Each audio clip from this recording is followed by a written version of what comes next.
This is What Came Up, the etymology podcast for everyday things. I'm your host, Deej Penhollow. We're going to get right into it. Let's get started.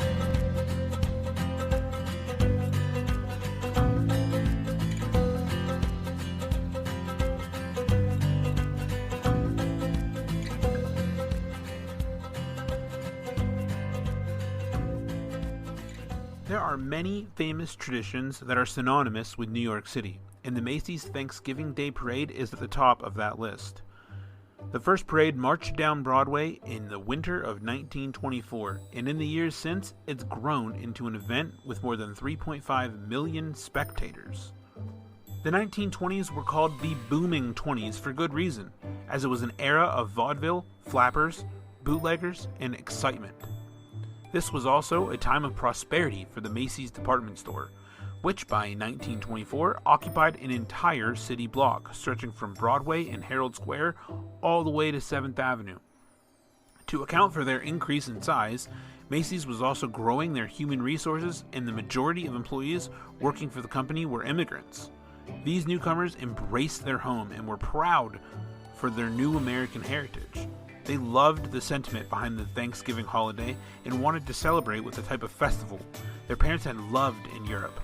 With so much to be thankful for, 2 weeks before Thanksgiving, Macy's president Herbert Strauss announced that the city of New York would be treated to a one-of-a-kind holiday event like nothing it had ever seen before. The first parade was intended to be a pre-Christmas celebration, inviting shoppers to the store for the holiday. The tradition grew, the parade's association with Christmas quickly fell away.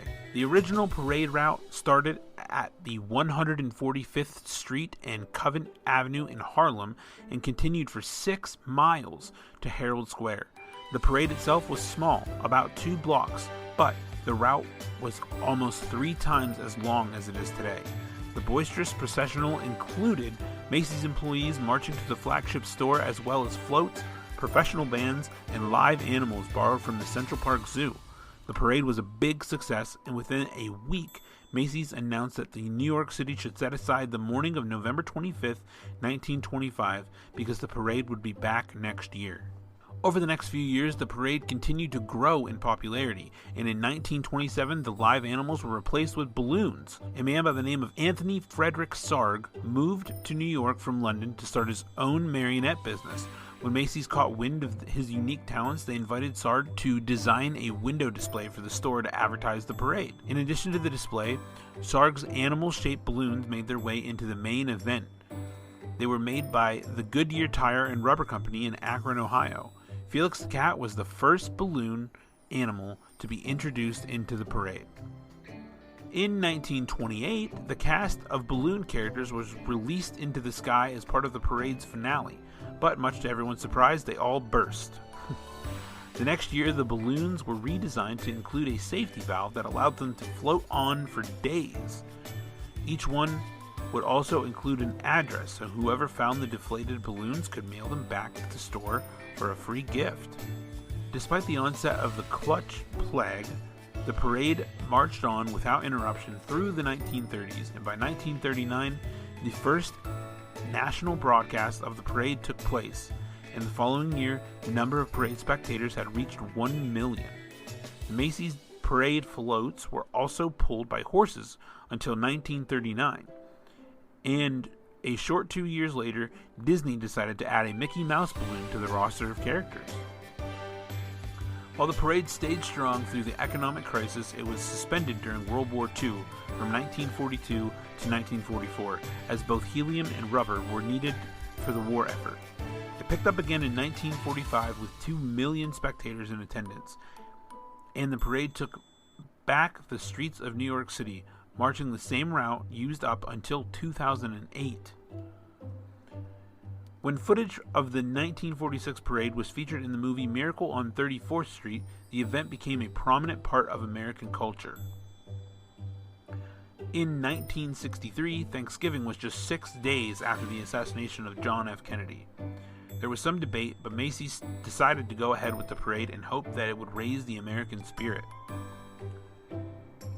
Over the years, the design of parade balloons has expanded beyond just familiar cartoon characters and now includes popular images from some of today's most prominent artists. Iconic New York artists like Keith Haring, Jeff Koons, and Takashi Murakami have all had balloons in the Macy's Thanksgiving Day Parade.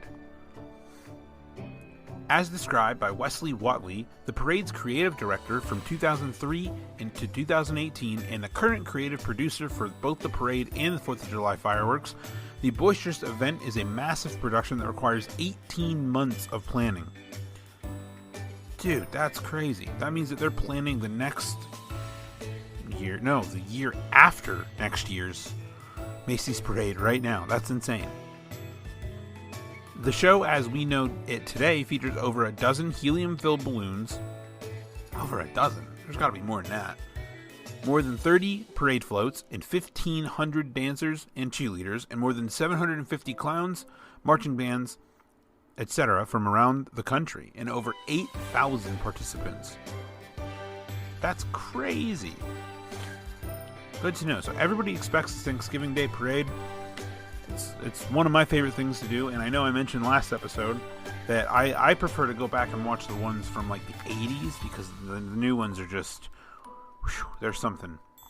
But I still watch it despite all the things I don't like about it, but that's beside the point. Whatever you guys do Thanksgiving Day, it's all up to you. I know in this house we watch the parade and then we watch the dog show. I know that most houses in America are watching football on Thanksgiving, but I am not a sports guy. That being said, I hope all of you have a very happy Thanksgiving, and thanks for tuning in to this week's episode of What Came Up. On Thanksgiving Day, Thanksgiving night, or Black Friday morning, whichever it may be, that's going to start my Christmas soiree. We're going to dive deep into the holiday season. Enjoy.